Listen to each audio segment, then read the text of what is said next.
At the top of the hour, we told you about Denver Mayor Mike Johnston going to Washington to defend Denver's immigration policies. He'll appear before the House Oversight and Government Reform Committee. Now, it comes at a cost. Denver 7's chief investigative reporter Tony Kovaleski sat down with the mayor in an exclusive interview to talk about the impact on taxpayers. One of the controversial issues of this trip is the mayor and the city's decision to hire a law firm out of Washington, D.C. at $1,000 an hour with a maximum of $2 million to prepare and help Denver through this process. We talked to the mayor about that issue and had him answer those questions. In the somewhat controversial category, let's talk about the cost to taxpayers of Denver. Help them understand why you elected to hire a D.C. firm at $1,000 an hour with a possible $2 million cap.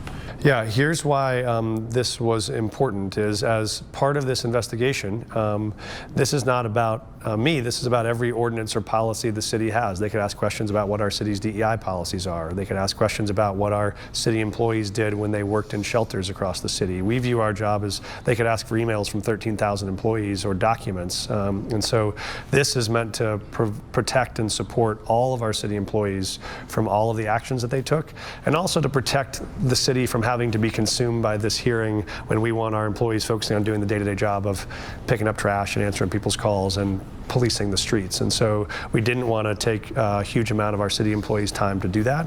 But you know, this is a very comprehensive investigation. For comparison, I think if you looked at some of the university presidents that came out for hearings, those universities spent $30, $35, $40 million on those hearings. And so we think we'll be probably among the lowest of any of the city's expenditures. But we do think we want to make sure we're protecting our city ordinances, our city council, our city employees. And to do that, we wanted to be comprehensive without pulling all of our city employees off the job to do this.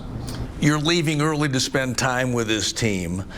How much of your presentation is going to be Mayor Mike Johnston, and how much of it is going to be your legal team shaping what you're going to say? Oh, it'll all be Mayor Mike Johnston and the city and county of Denver. I think I talked to the council president. My job is to represent the council well, to represent the ordinances of the city well, represent employees well, but that's my only job. I think the council just helped me prepare for what kind of questions I could face, what kind of antics might happen, and how that helps me return to my core message and our city's core values. In all, the mayor spent more than 30 minutes answering our questions about his visit to Washington, D.C. and what he plans to accomplish and how he plans to handle those tough questions. The entire interview is available for you right now online at Denver7.com. I'm Chief Investigative Reporter Tony Kovaleski.